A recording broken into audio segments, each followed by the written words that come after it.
Welcome to the chemistry room. कैसे हैं आप सब? ठीक। आज हम लेके आए हैं acidic nature of phenol and alcohol. बच्चों, आपको अच्छी तरह से याद है, हमने इनकी फिनोल की प्रिपरेशन कवर कर लिया है। फिनोल की प्रिपरेशन कवर कर लिए हैं। आपको एसिडिक नेचर भी बताई थी कि वीक एसिड होता है अल्कोहल। याद आ रहा है आपको? आज हम कवर कराने वाले हैं भाई, फिनोल और अल्कोहल में सबसे ज्यादा एसिडिक कौन होता है। अल्कोहल और फिनोल में बच्चों ये आपका और अगर अल्काइल ग्रुप है तो वो आपका होगा अल्कोहल ग्रुप, अल्कोहलिक ग्रुप है। अगर आपका और कोई आपका एराइल ग्रुप है तो वो आपका कौन सा ग्रुप है? फिनोल ग्रुप है। क्लियर है बात? Phenol group. OH के साथ अगर एराइल ग्रुप है तो वो फिनोल, अगर अल्काइल ग्रुप है तो वो अल्कोहल। क्लियर है इतनी बात?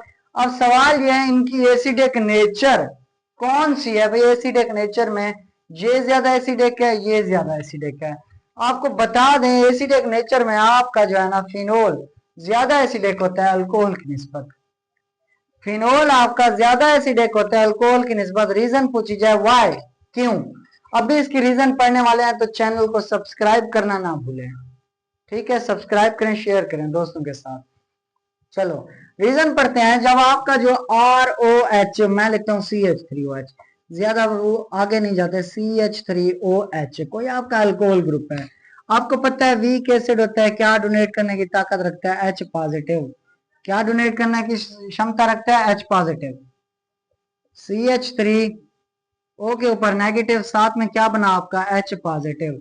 डोनेट क्या किया? प्रोटॉन आए, प्रोटॉन डोनेट किया, यहाँ पे H पॉजिटिव डोनेट कर दिया वीक एसिड के तौर पे। अब CH3 क्या कर रहा है? CH3 इलेक्ट्रॉन देने की कोशिश कर रहा है, अनस्टेबल करने की कोशिश कर रहा है ऑक्सीजन को।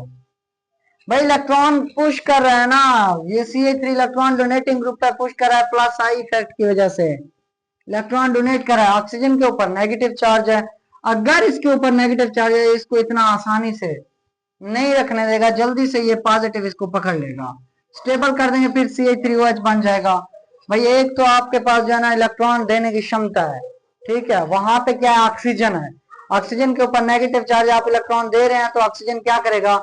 जल्दी से हाइड्रोजन को वापस बुला लेगा। भाई यार मेरे से नहीं रहा जाता नेगेटिव, तो वापस इसको बुला लेगा जल्दी से, ये आ जाएगा, बन जाएगा CH3OH, जल्दी से वापस आ जाएगा। रीजन क्या है? CH3 इसको धक्के दे रहा है भाई, अपना इलेक्ट्रॉन ले ले ले ले ले ले। एक तो इसके ऊपर नेगेटिव चार्ज, ऊपर से CH3 देने की कोशिश करे इलेक्ट्रॉन, तो ये CH3 जल्दी से बॉन्ड बना लेगा हाइड्रोजन के साथ। क्लियर है इतनी बात? फिनोल की बात करें तो फिनोल थोड़ा क्या है? टेढ़ा है। फिनोल टेढ़ा है थोड़ा। कैसे? लेट्स सपोज फिनोल ने आपका H पॉजिटिव डोनेट किया, तो फिनोल के ऊपर क्या आया? O नेगेटिव, यहाँ पे आया H पॉजिटिव, फुर हो गया। क्लियर है इतना? H पॉजिटिव फुर हो गया। अब सवाल ये है, यहाँ से जैसे ही H पॉजिटिव निकला, इसको तो देने वाला कोई चीज नहीं है, यहाँ पे CH3 था डोनेट कर रहा है, ये आ रहा है इधर इलेक्ट्रॉन, ये डबल बॉन्ड इधर शिफ्ट होता है, तो आपका क्या बना? यहाँ पे आपका तो कुछ नहीं बना, जो बना बेंजीन रिंग के ऊपर बना, डबल बॉन्ड ऑक्सीजन, यहाँ पे negative, double bond double bond. Clear है इतना? उसके बाद फिर क्या होता है? फिर ये बॉन्ड दोबारा इधर ट्रांसफर होता है, ये बॉन्ड इसको हम ये ऐसे इधर नेगेटिव चार्ज बना देता है। कैसे? यहाँ पे डबल बॉन्ड, यहाँ पे डबल बॉन्ड, यहाँ पे आपका ग्रुप, यहाँ पे नेगेटिव चार्ज, दोबारा ये बॉन्ड इधर ट्रांसफर होगा, इसके ऊपर ये इधर शिफ्ट हो जाएगा, तो आपका क्या बना लेगा? आपका बना लेगा हमारा सर कचुम्बर बना देगा ये। यहाँ पे आया क्या?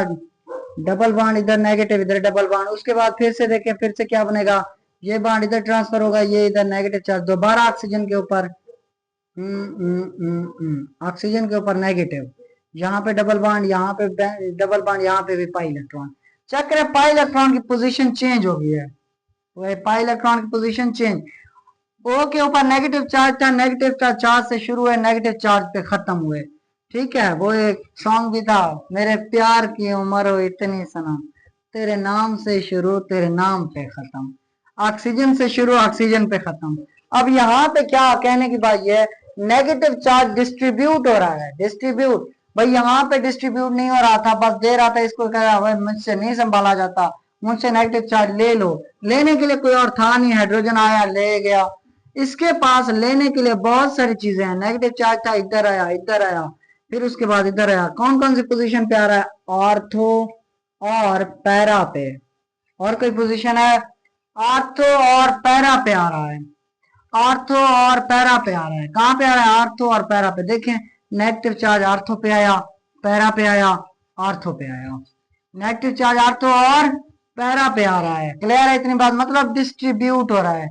तो हम कह सकते हैं due to resonance, due to resonance, resonance ये आपको वैसे पढ़ा भी चुके हैं।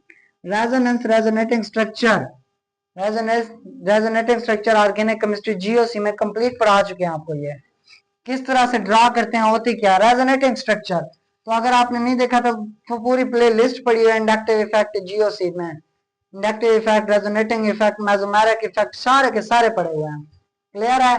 तो वो जाके देखिए तो आपको पता चल जाएगा रेजोनेटिंग स्ट्रक्चर कैसे बने हैं। यहाँ पे रेजोनेटिंग स्ट्रक्चर की वजह से, रेजोनेंस की वजह से मोर एसिडिक नेचर है इसकी। मैंने कहा था जिसके ज्यादा रेजोनेटिंग स्ट्रक्चर वो सबसे ज्यादा स्टेबल, जिसके ज्यादा रेजोनेटिंग स्ट्रक्चर वो सबसे ज्यादा स्टेबल। उसके बाद बात की थी रेजोनेटिंग स्ट्रक्चर में electron withdrawing group, mesomeric effect में इलेक्ट्रॉन डोनेटिंग ग्रुप। जो इलेक्ट्रॉन डोनेटिंग होते हैं वो लेस इलेक्ट्रोनेगेटिव, मतलब वो क्या करते हैं, लेस एसिडिक बन जाते हैं। जो इलेक्ट्रॉन विथड्रॉइंग ग्रुप होते हैं वो मोर एसिडिक। क्लियर है बात? यहाँ पे क्लियर है? आप क्लियर हो गया कि एसिडिक नेचर किसकी ज्यादा है? फिनोल और आपके अल्कोहल में से फिनोल की। फिनोल की रीजन पूछे क्यों ज्यादा है? Due to its resonating structure. फिर ये रेजोनेटिंग स्ट्रक्चर बना डालेंगे। क्लियर है? क्लियर है? रेज कर दूं, स्ट्रक्चर बना लें इस तरह। वैसे आपकी मर्जी है, एक लाइन से बनाए, अलग अलग बनाए, मैंने तो इस तरह जगह मिल रही थी बना डाला, बना लिया। चलो जी, अच्छा इसके थोड़ी एग्जांपल कर लेते हैं, उसके बाद इस वीडियो को खत्म करते हैं। उसके बाद एक और वीडियो इसकी प्रॉपर्टीज आने वाली हैं। ओए होए, इसकी प्रॉपर्टीज सर, फिनोल की प्रॉपर्टीज। कौन सी? Chemical properties. केमिकल प्रॉपर्टीज आने वाली है फिनोल की। अल्कोहल की कवर कर चुके हैं, अगर आप रेगुलर सीरीज देखते हैं तो आपको अच्छी तरह से पता है। यहाँ पे आपका कोई, मैं कहता हूँ C2H5OH, एक ये ग्रुप ए, बी ग्रुप आपका OH, ये सी ग्रुप आपका यहाँ पे OH, यहाँ पे NO2, ठीक है। उसके बाद ये ए, ये बी, ये सी और डी ग्रुप भी ले लेते हैं। OH, यहाँ पे आपका NO2 ग्रुप। अब आपसे पूछा जाए इनमें से सबसे ज्यादा एसिडिक नेचर किसकी है? भाई जिसके पास इलेक्ट्रॉन विथड्रॉइंग ग्रुप होंगे उसकी नेचर। ये तो लास्ट में आ गया भाई, इसकी तो बात नहीं है, ये तो फिनोल ही नहीं है। फिनोल तो ज्यादा एसिडिक होता है, इनकी बात करेंगे। इनमें से कौन सा है? ये फिनोल, इसके साथ कोई ग्रुप है, या ये ग्रुप एसिडिक नेचर कम करेगा या ये ज्यादा करेगा। अब सवाल ये है, यहाँ पे दो ग्रुप, एक इधर लगे हैं एक इधर, ये आर्थो पे लगा है, ये मेटा पे। बच्चों हमारा जब हमने इनका स्ट्रक्चर बनाया था फिनोल का, अभी रेजोनेटिंग स्ट्रक्चर बनाए थे, मुझे ये बताओ रेजोनेटिंग स्ट्रक्चर कहाँ पे ज्यादा रहते हैं? आर्थो पे, मेटा पे, पैरा पे? बच्चों आर्थो और पैरा पे। जहां पे आपको आर्थो और पैरा पे इलेक्ट्रॉन विथड्रॉइंग ग्रुप नजर आए तो समझ लो वो सबसे ज्यादा है। तो सी ग्रुप सबसे ज्यादा एसिडिक, क्योंकि ये इलेक्ट्रॉन विथड्रॉइंग ग्रुप है और लगा भी किस पोजीशन पे है? आर्थो पे। उसके बाद कौन सा है? मेटा। बेशक ये मेटा पे लगा है, इलेक्ट्रॉन विथड्रॉइंग ग्रुप है, भाई थोड़ी तो इज्जत हो, लगा हुआ है, जुड़ा हुआ है तो थोड़ा बहुत असर दिखाएगा, इससे कम लेकिन इस दिखाएगा जरूर। आर्थो और पैरा पे होता है ज्यादा, लेकिन ये बेचारा दिखा तो रहा है ना, लगा हुआ तो है, नाम तो है ना। तो ये वाला आप डी रख लें इसका नाम, तो डी आएगा। उसके बाद आपको पता है आपका बी, फिर एट द एंड आपका क्या आएगा? सी। सी नहीं है, ए। आपका कौन सा आएगा? सबसे पहले सी। रीजन पूछे क्यों? Due two electron withdrawing group. फिर डी। डी क्यों? क्योंकि इलेक्ट्रॉन विथड्रॉइंग ग्रुप लगा है, बेशक कम असर है। उसके बाद आपका बी, उसके बाद आपका ए। क्लियर है? अगर कोई बच्चा ये पूछना चाहे, आपको एच वर्क दे के जा रहा हूं, ठीक है। यहाँ पे OH, यहाँ पे आपका NO2 ग्रुप, ये आपका इलेक्ट्रॉन विथड्रॉइंग ग्रुप है। ये भी आपका कौन सा? ABCDE। अब सवाल ये है मेरा, ये ई ग्रुप लास्ट में आएगा, पहले आएगा या लास्ट में? या इनके बिटवीन कहीं आएगा। NO2 ग्रुप लगा हुआ है पैरा पोजीशन पे। आपको क्लू देता जाऊं, क्लू ये है मेरा कि NO2 ग्रुप आपकी जो रेजोनेटिंग स्ट्रक्चर है वो आर्थो और पैरा पे बढ़ रही थी। आर्थो वाला कहाँ पे आया सबसे पहले? पैरा पे भी तो ज्यादा आ रही थी, आर्थो और पैरा दो आ रहे थे ना। क्लू ये है मेरा, जहां पे आप जितने आपने रेजोनेटिंग स्ट्रक्चर फिनोल के बनाए, जिसके ज्यादा आ रहे हैं, आर्थो के ज्यादा आ रहे हैं तो वो ज्यादा स्ट्रांग, पैरा के ज्यादा स्ट्रांग, मतलब आर्थो और पैरा दो के ज्यादा स्ट्रांग आ रहे थे ना। आर्थो और पैरा दो के ज्यादा स्ट्रांग हो रहे हैं, तो मतलब इन दो से, तीन से इन दो का कंपैरिजन ज्यादा होगा। मतलब ये आएगा या तो पहले या तो इधर कहीं बीच में, सी से पहले या सी के बाद। तो आपने ये पता करना है ये सी से पहले आएगा या सी के बाद। तो मेरा नाम मोहम्मद शाहिद, केमिस्ट्री रूम के साथ। अल्लाह हाफिज, इजाजत दें, आपके लिए क्वेश्चन छोड़ के जा रहे हैं, ठीक है। चैनल को सब्सक्राइब करें, उसके बाद मैं बता देता हूँ।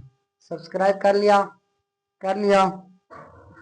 चलो, आपका जो है ना पैरा ग्रुप पहले आएगा सी से, उसके बाद बाकी आगे वैसे का वैसे, ठीक है। पैरा ग्रुप ज्यादा स्ट्रांग होता है, फिर उसके बाद आर्थो, फिर मेटा, उसके बाद ये नॉर्मल। क्लियर है? चलो खैर, पढ़ाई करते रहें। All the very best.